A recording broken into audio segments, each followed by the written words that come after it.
simulasi rangkaian sistem penguat instrumentasi berbasis operational amplifier LP pasif gitu ya. Oke, kalau tadi HP pasif, sekarang LP pasif. Untuk rangkaiannya kronologinya sama, kita membutuhkan sumber tegangan, resistor, kapasitor gitu ya.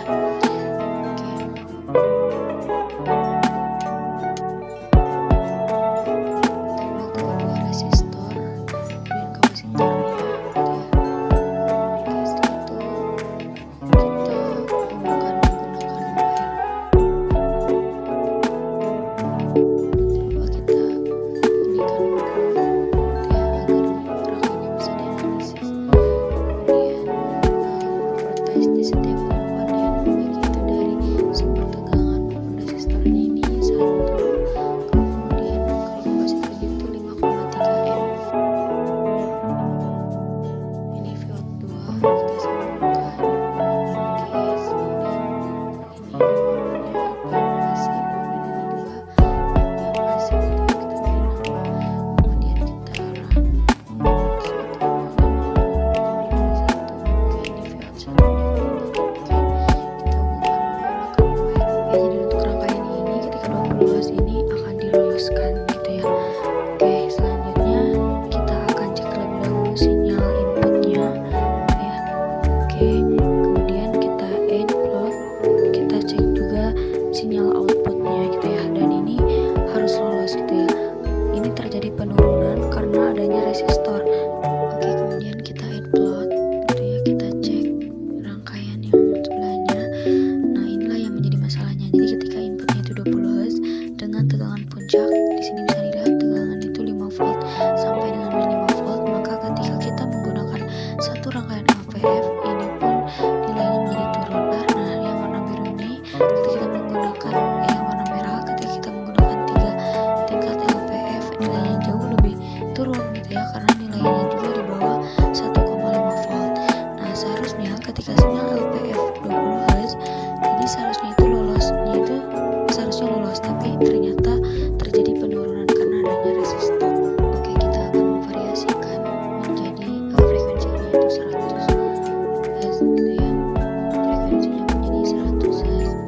Nah, jadi ketika frekuensinya 100 Hz ini menjadi di atas frekuensi ambang gitu ya, maka seharusnya itu terblok. Oke, kita uji.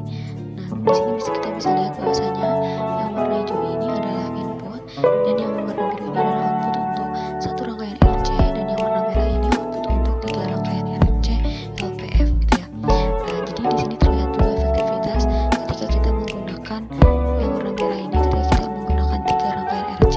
Nah, ketika memblok seperti ini itu lebih baik gitu ya, karena adanya karena orangnya itu sudah milivolt gitu ya, sekitar 100 milivolt gitu ya.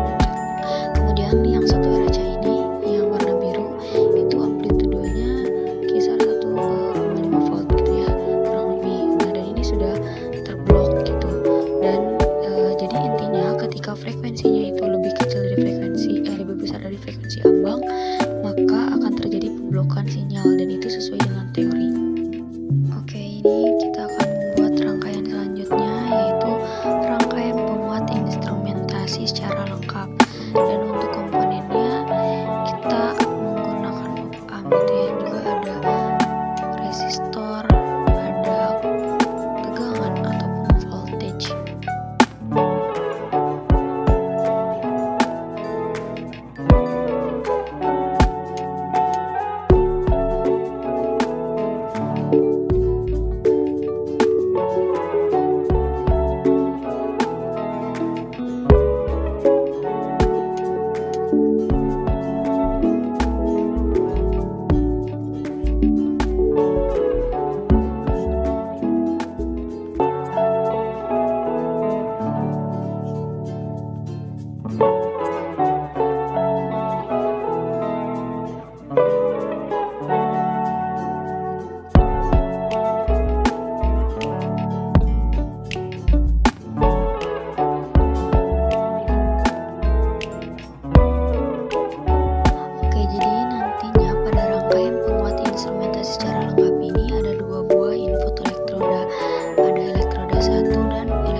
sinyalnya adalah DC-nya itu 0, kemudian amplitudenya itu 1 milivolt, dan itu sangat kecil karena tujuan kita ini untuk memperkuat sinyal-sinyal yang kecil gitu.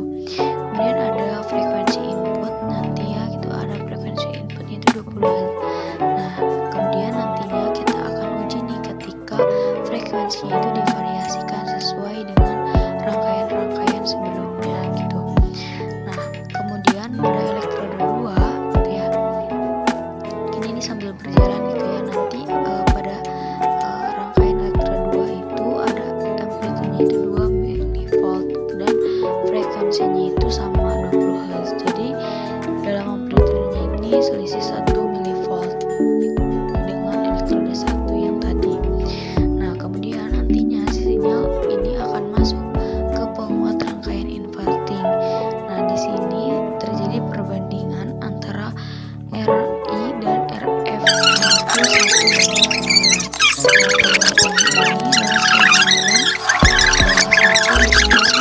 Nah, artinya ini terjadi penguatan 10 kali. Nah, apabila awalnya 1 milivolt, maka sesuai dengan elektroda tadi, elektroda 1 itu 1 milivolt, maka yang keluar dari penguat non-inverting ini adalah 10 milivolt.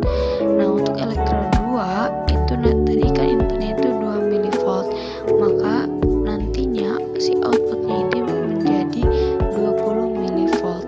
Oke, jadi di pada rangkaian ada rangkaian op-amp subtraktor atau pengurang, di mana sinyal kedua dikurangi sinyal 1. Nah, kemudian nantinya masuk ke subtraktor 20 milivolt dan elektroda 2 ini kemudian dikurangi dengan 10 milivolt dari elektroda 1 yang hasilnya itu nantinya 10 milivolt.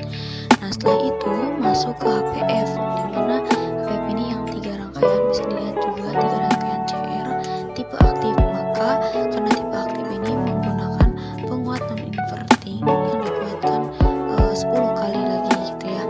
Nah, jadi apabila tadi 10 milivolt itu keluaran dari subtraktor, maka keluaran dari HPF aktif itu secara teori adalah mendekati 100 milivolt. Nah, kemudian nantinya masuk ke rangkaian LPF aktif. Nah, di rangkaian LPF aktif ini terjadi penurunan, kemudian dikuatkan lagi oleh rangkaian penguat non-inverting menjadi 1 volt. Nah, 1 volt ini kemudian nantinya masuk ke dalam sistem level setter, nanti akan digeser posisinya dan keluarannya adalah 2 kali dari yang masuknya. Oke, selanjutnya kita akan uji secara eksperimen. Kita run itu ya, karena tadi sudah diberi properties ataupun nilai dari setiap komponen. Oke, kita cek input elektroda satunya. Nah, di sini puncaknya itu 1 milivolt. Kemudian kita cek lagi elektroda 2, puncaknya ini 2 milivolt. Kemudian kita cek lagi penguatannya elektroda 1 dan 2. Itu elektroda 1 dikuatkan 10 kali, begitupun dengan elektroda 2 dikuatkan 10 kali. Kita perbesar agar sinyalnya terlihat lebih dekat ya, lebih jelas. Nah, di sini ada inputan awal itu yang warna hijau dan biru, kemudian ada inputan yang warna merah dan biru muda, itu adalah outputnya 10 milivolt dan 20 milivolt. Oke, kemudian kita bisa cek output subtraktornya itu sekitar 10 milivolt gitu.